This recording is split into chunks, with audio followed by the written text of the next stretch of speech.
Bonjour chers frères et sœurs, bien-aimés dans le Seigneur, nous sommes encore à notre rendez-vous sur le partage de la parole. Alors aujourd'hui nous allons voir le miracle que Jésus a accompli aux noces de Cana. Nous sommes dans l'évangile de Jean, le chapitre 2, les 10 premiers versets. Nous n'allons pas tout lire, nous allons commencer à partir du verset 2. Et Jésus fut aussi invité aux noces avec ses disciples. Donc Jésus était invité aux noces de Cana. La suite de la Bible nous fait savoir que le vin vint à manquer et la maman de Jésus, Marie, est venue vers Jésus et lui a demandé, elle lui a dit, c'est comme ça, il faut faire quelque chose. Jésus a dit, femme, il n'y a rien entre toi et moi, mon heure n'est pas encore arrivé. Et arrivé au moment, au verset 6, il a dit, remplissez ces vases d'eau. On a rempli les vases d'eau, Jésus est allé, il a prié, l'eau s'est transformée en vin. Et ensuite, on a servi ce nouveau vin aux invités de la noce. Et ensuite, tous ont rendu témoignage que c'était un meilleur vin. La première question que les gens se posent est de savoir pourquoi c'est ce miracle-là que Jésus a accompli en premier. Bien-aimés dans le Seigneur, il n'y a pas de hasard chez Dieu. Il n'y a pas de hasard dans le calendrier de Dieu. Ce miracle que Jésus a accompli est l'avant-goût de l'œuvre qu'il est venu accomplir dans le monde. Allons à l'analyse de l'Écriture. La Bible nous fait savoir dans le verset 7, et Jésus leur dit, remplissez d'eau ces vases. Et il les remplit jusqu'au bord.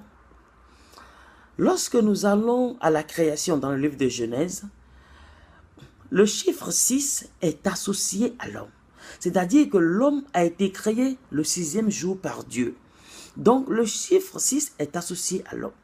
Lorsque la Bible dit qu'il y avait là 6 vases de pierre, ça voudra dire qu'on fait référence à l'homme. On fait référence à l'être humain. On parle de l'être humain.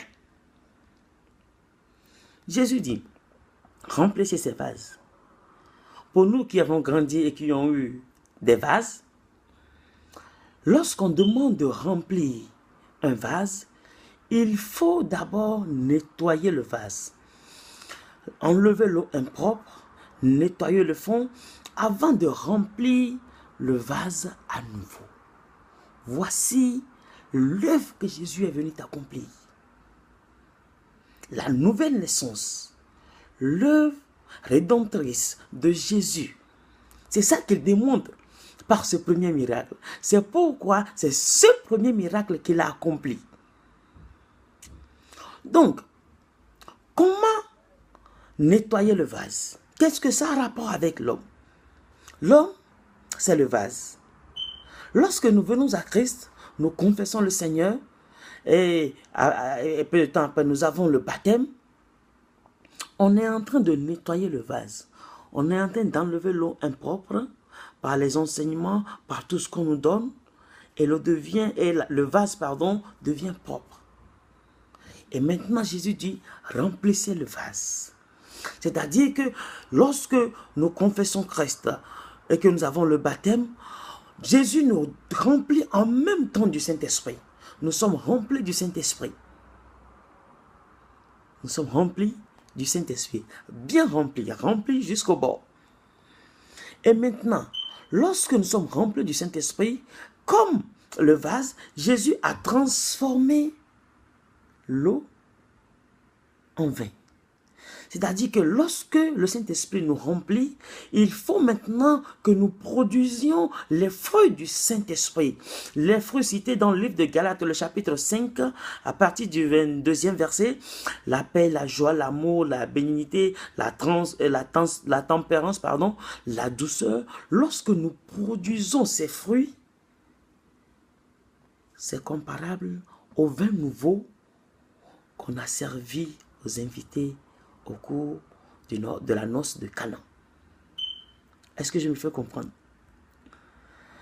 Maintenant, ce que nous voyons, c'est que lorsque on nous transforme, Jésus nous transforme, il faudrait maintenant que nous produisions ces fruits, afin que lorsque nous serions au contact d'autres personnes dans le monde, qu'ils voient en nous qu'il voie en nous ces fruits de l'espérance, ce qui constitue le vin nouveau, la transformation de l'homme, la transformation de la nature adamique qui était en nous, en la nature divine de Jésus-Christ. Parce que nous ressemblons maintenant à Jésus-Christ. Nous ne sommes plus fils d'Adam, mais fils de Jésus, parce que Jésus nous a transformés. C'est pourquoi c'est ce premier miracle qu'il a accompli. Allons dans le livre de 2 Corinthiens, le chapitre 5, le verset 17. Il dit, si quelqu'un est en Christ, il est une nouvelle créature. Les choses anciennes sont passées. Voici, toutes choses sont devenues nouvelles. Toutes choses sont devenues nouvelles. C'est l'œuvre que Jésus a accomplie aux noces de Cana qui est résumée dans ce verset. Si quelqu'un vient à Christ, il est devenu une nouvelle créature. Les choses anciennes sont passées. Bien-aimé, je ne sais pas ce qui est une chose ancienne dans ta famille. Je ne sais pas ce qui est une chose ancienne dans ta vie. Je ne sais pas ce qui te lie encore maintenant. Mais la parole de Dieu te fait savoir que lorsque tu viens à Christ, tu es. C'est le présent. Tu deviens automatiquement, en cet instant précis, en cet instant T, tu deviens automatiquement une nouvelle créature. Comme ces vases qui ont été nettoyés et remplis d'eau. Le Saint-Esprit nous remplit automatiquement et nous devenons une nouvelle créature. Je ne sais pas comment est-ce que tu te considères. Je ne sais pas ce qui te tracasse encore. Mais sache que tu as été transformé en une nouvelle créature. Les fondements, les mauvais fondements de ta famille ont été remplacés maintenant par le sang de Jésus. Alors tu pourras te lever, te tenir dans cette autorité et avancer dans le nom de Jésus parce que tu es une nouvelle créature, tu es une nouvelle personne, une personne surnaturelle. C'est l'œuvre que Jésus a accomplie dans notre vie. Bien-aimé, je prie, je demande que le Saint-Esprit t'enseigne encore ces choses, te montre la profondeur de cette parole, afin que tu puisses comprendre le mystère qui se cache dans cette parole. Et si tu arrives à comprendre ce mystère, tu pourras te lever et aller vers de l'avant. Tu pourras te lever, prendre ces paroles, confesser cette parole, déclarer cette parole, pratiquer cette parole. Et ta vie sera transformée. Que Dieu te bénisse, bien-aimé. Demeurez tous bénis dans le nom puissant du Seigneur Jésus. On se voit à la prochaine. Bye bye.